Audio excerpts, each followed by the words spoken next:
Good day, and thank you for standing by. Welcome to the CommScope second quarter 2025 earnings conference call. At this time, all participants are in a listen-only mode. After the speaker's presentation, there will be a question-and-answer session. To ask a question during the session, you will need to press star 11 on your telephone. You will then hear an automated message advising your hand is raised. To withdraw your question, please press star 11 again. Please be advised that today's conference is being recorded. I would now like to hand the conference over to your speaker today, Massimo Di Vice President, Investor Relations. Please go ahead.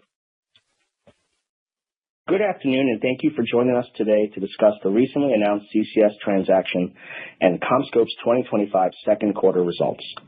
I'm Massimo Di Vice President of Investor Relations for CommScope, and with me on today's call are Chuck Treadway, President and CEO, and Kyle Lorentzen, Executive Vice President and CFO. You can find the slides that accompany this report on our Investor Relations website. Please note that some of our comments today will contain forward-looking statements based on our current view of our business, and actual future results may differ materially. Please see our recent SEC filings, which identify the principal risks and uncertainties that could affect future performance. Before I turn the call over to Chuck, I have a few housekeeping items to review. Today, we will discuss certain adjusted or non-GAAP financial measures, which are described in more detail in this morning's earnings materials. Reconciliation of non-GAAP financial measures and other associated disclosures are contained in our earnings materials and posted on our website. All references during today's discussion will be to our adjusted results. All quarterly growth rates described during today's presentation are on a year-over-year basis unless otherwise noted. I'll now turn the call over to our President and CEO, Chuck Treadway. Thank you, Massimo. Good afternoon, everyone. I'll begin on slide 2. This morning, we announced that we entered into a definitive agreement to sell our CCS business to Amphenol for $10.5 billion in an all-cash transaction. The deal is subject to customary closing conditions, including receipt of applicable regulatory and shareholder approval. We would expect the deal to close in the first half of 2026. Amphenol is a strong buyer of the CCS assets. Our customers and our employees going with this transaction will be in very good hands.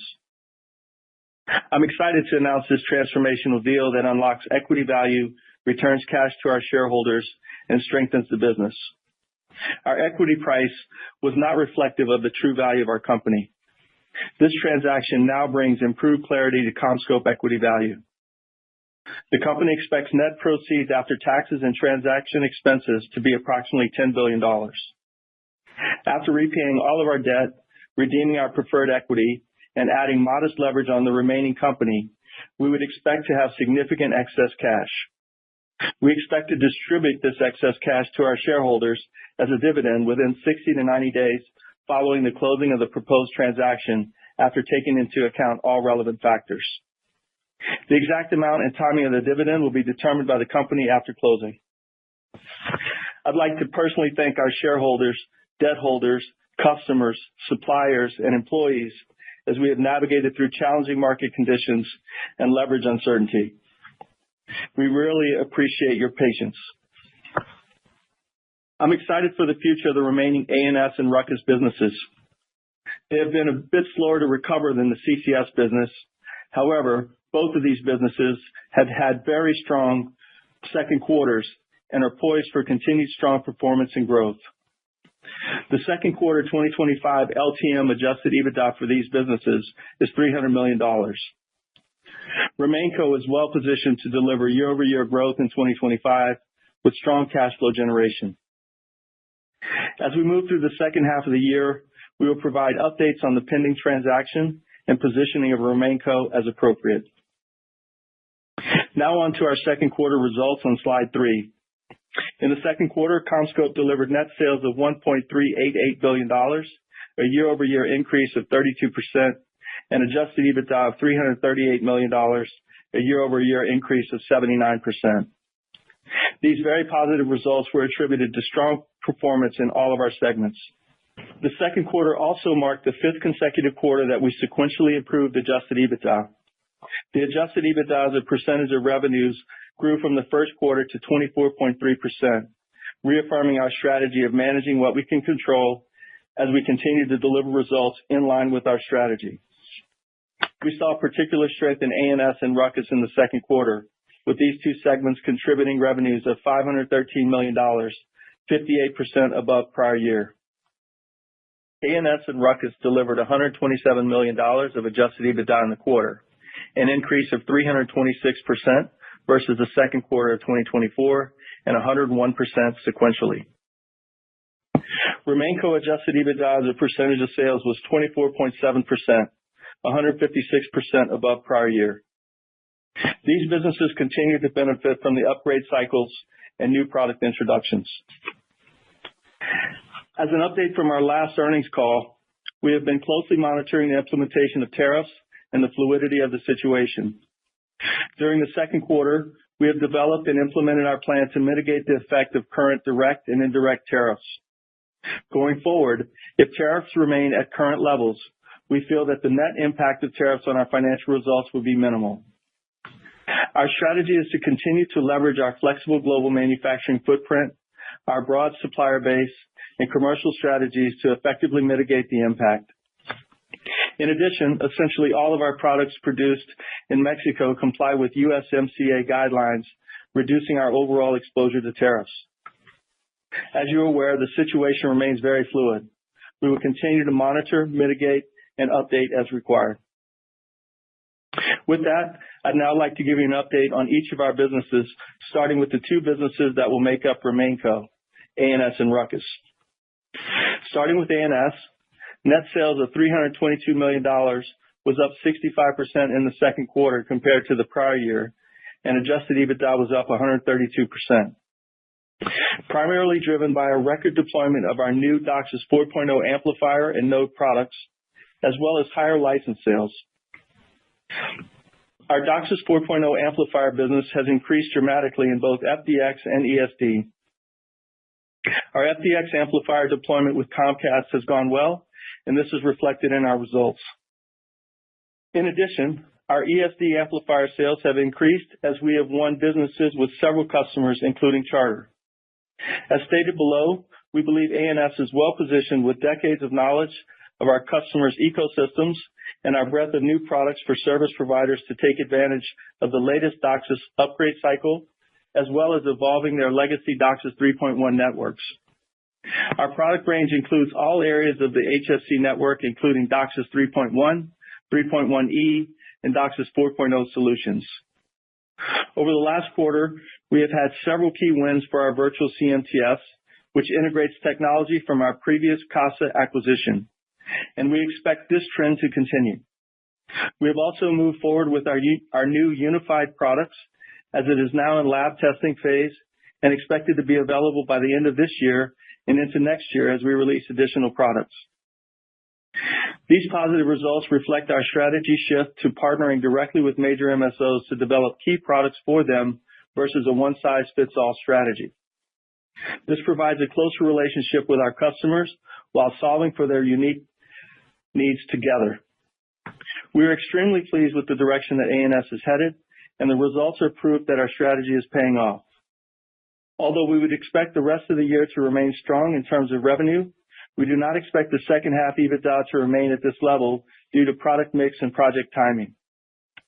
As we have discussed in the past, A&S will be more cyclical than our other businesses due to the project nature of the business and license sales. The second quarter was a particularly strong quarter as we were favorably impacted by the FDX ramp and higher than normal license sales. Turning to Ruckus, revenue was up 47% in the second quarter compared to the prior year. Ruckus adjusted EBITDA was up $51 million versus Q2 of 2024. In the second quarter, we saw continued improved demand for Ruckus, driven by our new Wi-Fi 7 products and subscription services, as well as our vertical market strategy taking shape. We launched our suite of next-generation AI-driven Wi-Fi 7 solutions tailored for the hospitality industry. Our products are powered by agentic AI within our AI-driven cloud-native Ruckus One platform. Earlier in Q1, we unveiled a new wave of AI-driven enterprise networking solutions featuring Gen AI, Edge AI, and intent-based AI. With our strong year-over-year improvements, we feel that challenges in 2024 with channel inventory are now well behind us.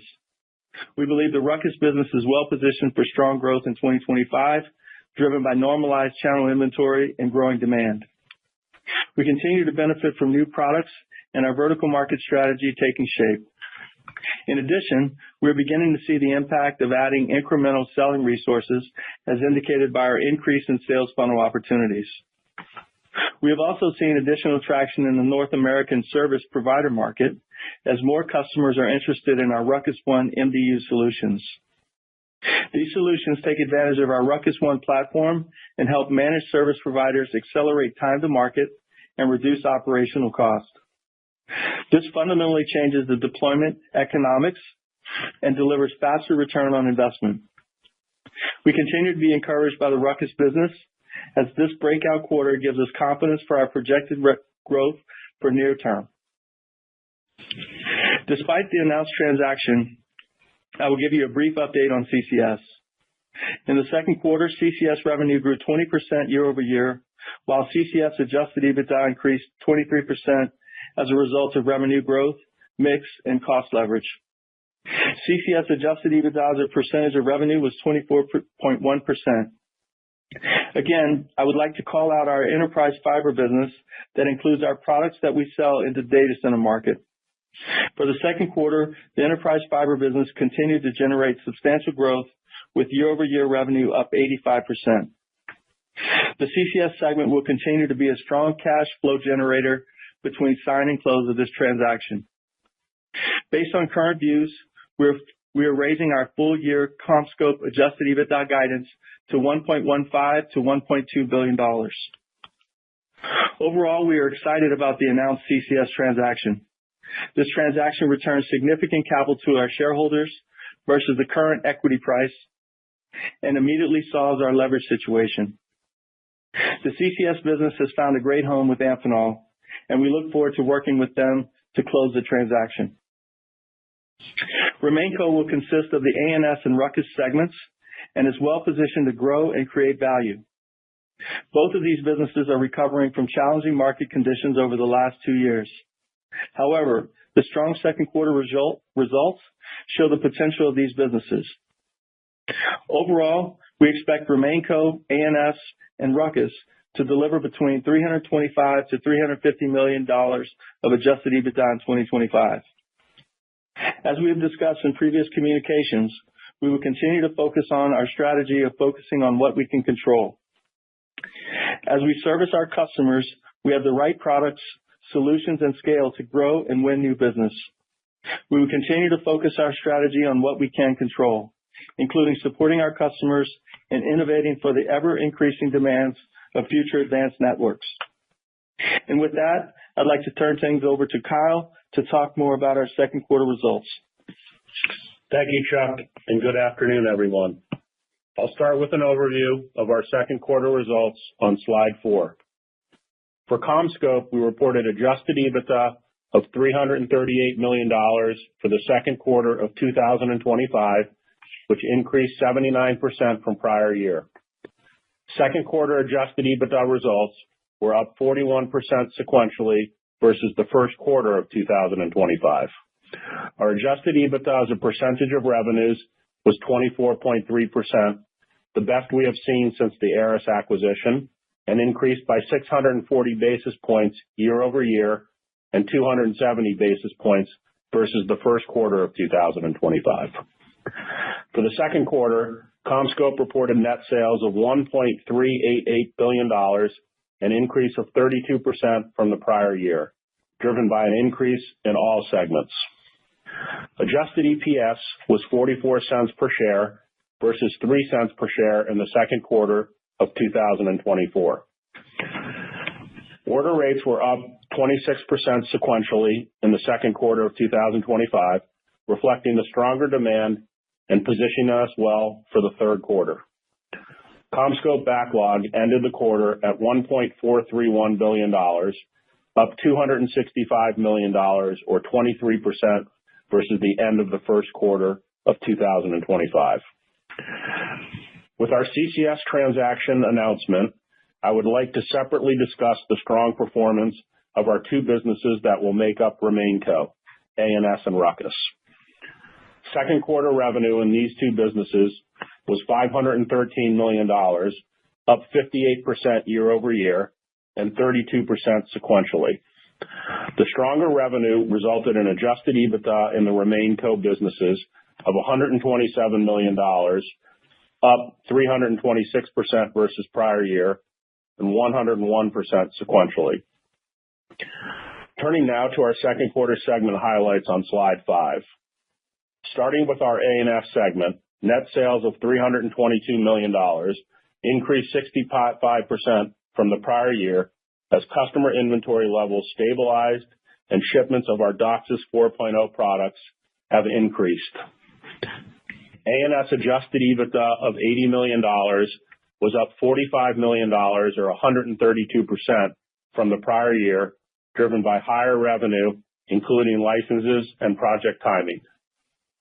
A&S had a very challenging 2024 as customers continued to delay their upgrade cycle and the legacy business continued to decline. In the third quarter, we do not expect revenue and EBITDA to remain at these levels. As we have discussed in the past, A&S is a project-driven business with timing of projects and licenses driving some volatility in results. We have experienced a strong rebound in revenue and adjusted EBITDA in the first half of the year as our investments made over the last 3 years on product development have positioned us for the pending upgrade cycle. Despite the optimism for 2025, we are still in early phases of the DOCSIS 4.0 upgrade cycle as customers continue to evaluate the path and timing of upgrades. The business remains well positioned to take advantage of upgrade cycles as we have decades of experience with customer ecosystems, the largest installed base, and the broadest suite of products. Ruckus net sales of $190 million increased by 47% versus the second quarter of 2024, driven by normalized inventory in the channel and stronger market demand, as well as our vertical market strategy. Ruckus adjusted EBITDA of $46 million increased $51 million from the prior year, driven by the increases in revenue and a favorable one-time E&O in the quarter of approximately $10 million. As noted in previous calls, the overhang from channel inventory lasted through the first half of 2024 and started to improve in the third quarter. We are now seeing the benefits of normalized inventory in the channel, as well as growing market demand. On a sequential basis, revenue increased 17% and adjusted EBITDA increased 87%. We continue to drive our vertical market strategies and Ruckus new product initiatives, including Ruckus Edge. In addition, as Chuck mentioned before, we are beginning to see the impact of adding incremental selling resources. With the additional selling resources, new products, and vertical market focus, we are well positioned to take market share in the medium and long term.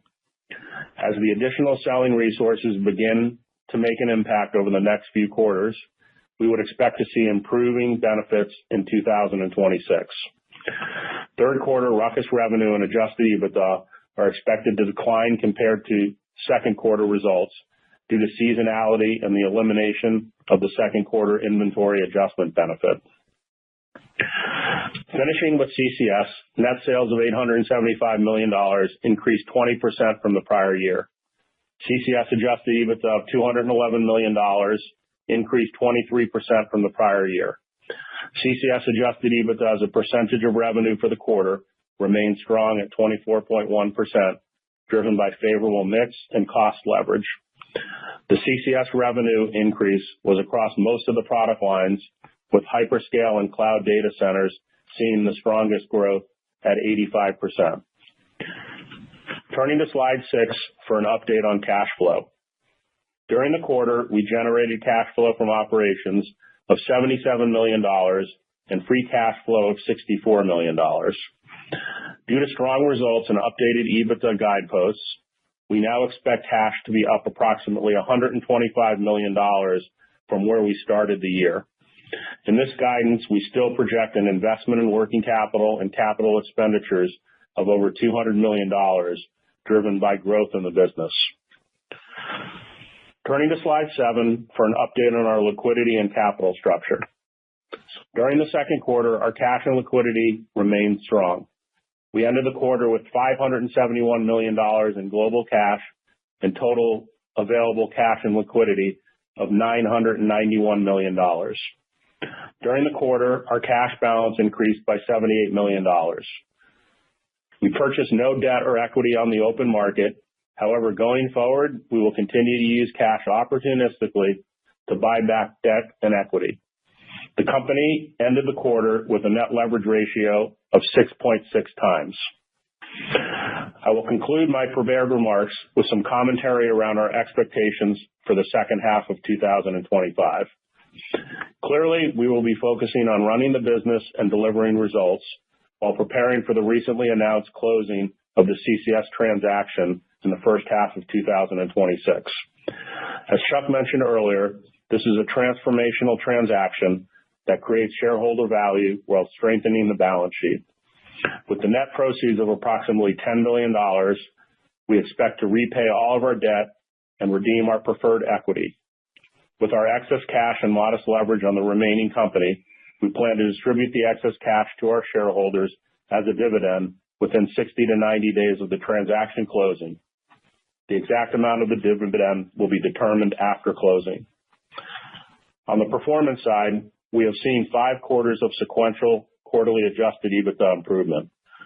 During the second quarter of 2025, we have continued to see strong performance in all of our business segments.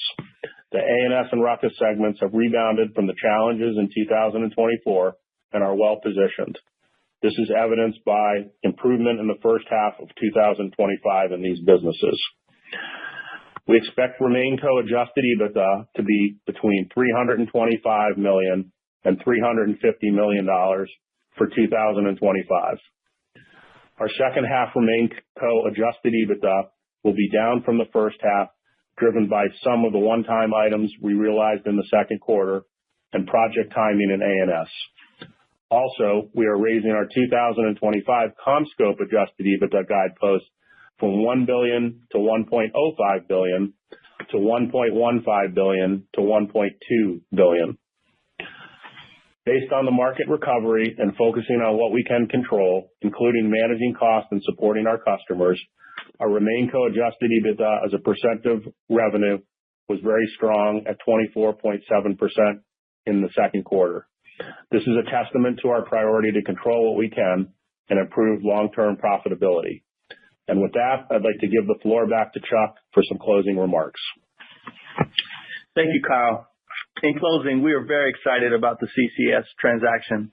It is a transformational deal that unlocks equity value, returns cash to our shareholders, and strengthens the businesses.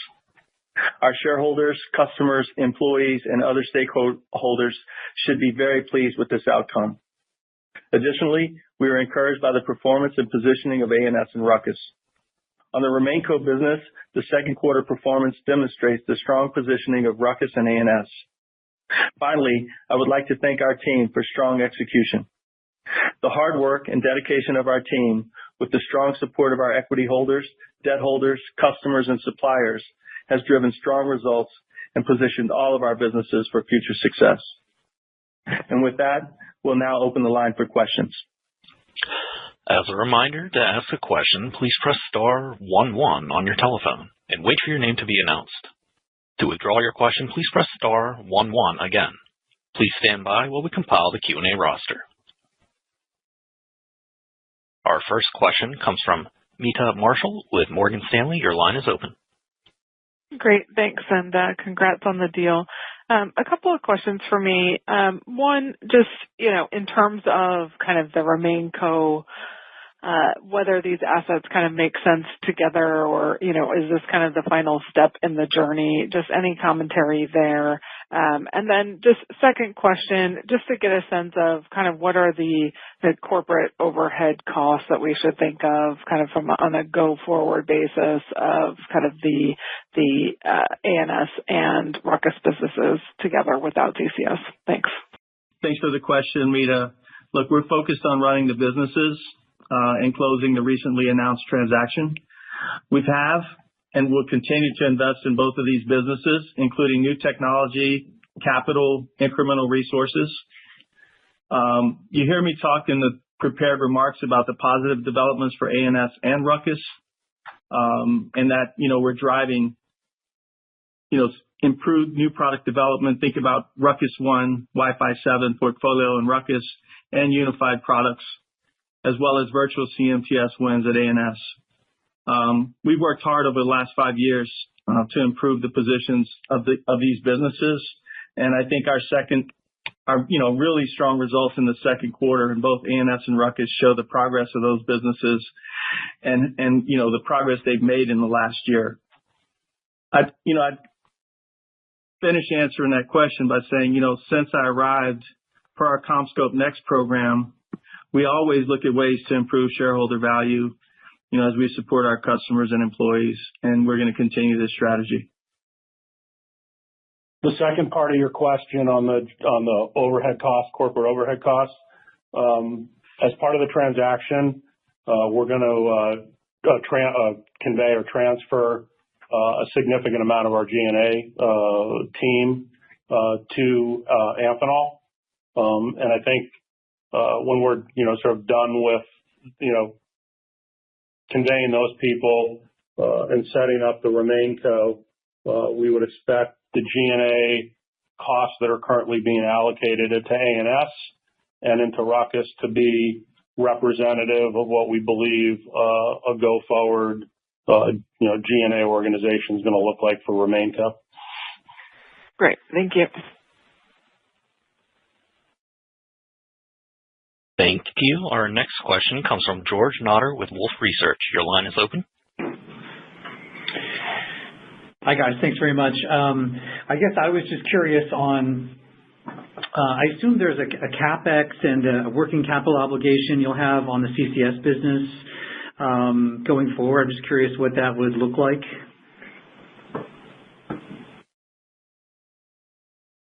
Yeah, we're not going to provide any specifics on that. We're required to continue to support the business. We'll continue to support the business and, obviously get the cash flow that comes from that business between sign and close. We provided some guidance around, our cash flow for 2025 in the prepared remarks, and all of those costs would be considered within that guidepost.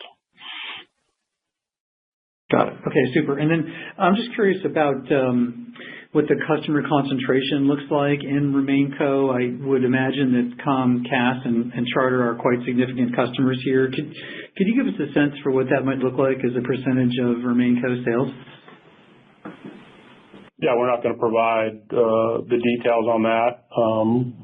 But as you can understand, the ANS business has higher concentration. However, the Ruckus business, as we think about the three businesses that we have, has the least amount of concentration. So on a blend basis, ANS has a lot of more concentration than Ruckus. And I think it's something that we've been managing and will continue to manage as we move forward. Got it. Okay. All right, super. Thanks very much. I appreciate it. Thank you. As a reminder, to ask a question, please press star 11 on your telephone. Again, that is star 11 to ask a question. Our next question comes from Tim Savageaux with Northland Capital Markets. Your line is open. Hey, good afternoon, and congrats on the deal and the results. I, too, was going to ask a concentration question, but instead, I do want to dig a little bit deeper into ANS, however, maybe along a couple of fronts, which is, can you give us, you mentioned the kind of surge in DOCSIS 4.0 revenue. As you look at the business now, I guess how much could we reasonably say is sort of next gen or growth business versus what we might consider legacy, CMTS? Give us and really along with that, how does that translate in your mind into a growth rate? I mean, it seems to me across both businesses, you ought to be able to grow double digits here, but I'd be interested in your view on that. Yeah, I mean, I don't think we want to get into the specifics about, the new gen versus the prior generation in A&S. I think what we could sort of tell you is that, with the things that happened in the first half of the year, on a revenue basis, the majority of our revenue is coming from, next gen products in A&S. The legacy technology and business that we have, on a revenue basis is, clearly less than 50%. And as that technology, and we've said this in the past, as the upgrade cycle, continues to gain momentum, we'd expect, the legacy business to continue to decline and, the next gen business to replace that revenue. One thing I'd add to that, we support our customers that have, let's say, existing technologies that they want to extend. So think about like doing more high splits and, getting better down speeds and up speeds with new modems. So in some cases, it's existing technology with some, different splits and then some modems, but they're going to be able to extend the life of their product portfolio. And I would say that's kind of like somewhere in the middle between new and existing, but that just gives you a little more color on it. Okay, and if I could follow up, did you guys want to sign up for double-digit growth for RemainCo going forward? No, I think as we talked about in our prepared remarks, I mean, we're watching, particularly in A&S, we're watching the upgrade cycle, and I think we've said now a couple quarters that although it's gaining momentum, it still hasn't picked up across all the customer base, and the one thing in the A&S business that we'll see is it will continue to be sort of cyclical from the standpoint of how those projects come in and how we ship those products. So I think there's different profiles in the two businesses. So I'm not we're not here to guide to 26, but even in 25, we've sort of guided toward a lower second half than first half, really driven from what I talked about just from a project standpoint, timing, and some of the license revenue we get. So again, I don't think we're here to guide 26 yet. But in 25, you think about the 325 to 350, that's a significant improvement over 2024. Okay, thanks very much, and congrats again. Thank you. Thank you. As a reminder, to ask a question, please press star 11. Again, that is star 11 to ask a question. Our next question comes from Simon Leopold with Raymond James. Your line is open.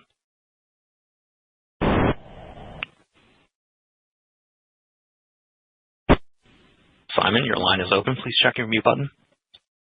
Yes, thank you. I want to see if you could help us understand the breakout of free cash flow between RemainCo and the CCS segment within your forecast. Is that something you're able to split? Yeah, that's not something that we have. But, as I mentioned earlier, clearly, CCS is performing well, and it will, be a contributor to, our cash generation, that we're going to see in the second half of the year. But, and the other thing I wanted to see if you could comment on is clearly you have not had troubles with tariffs, and so that has not pressured your results. But I'm wondering if there's any possibility that it affected your customer behavior in whether or not you perceived or potential that there were pull forwards of customers buying ahead of any new tariff rules. Is that something you can discern, or do you have a comment on that? Thank you. Yeah, look, I would say that, our customers understood and recognized that, we have a flexible global manufacturing network. and a very broad supplier base. And I would say most of our products in Mexico are being, exempt under the USMCA exemption. And then we had a large percentage, we had a tariff exemption on the Ruckus products as well. Those two cases that, there might have been some pull in maybe in the Ruckus side because they weren't sure about what this exemption was going to do, but so far it looks like it's going to stay. Thank you. Thank you. This concludes the question and answer session. I would now like to turn it back to Chuck Treadway for closing remarks. Well, thank you for your time today, and I appreciate your interest in our company, and have a great rest of your week. Thank you. This concludes today's conference call. Thank you for participating. You may now disconnect.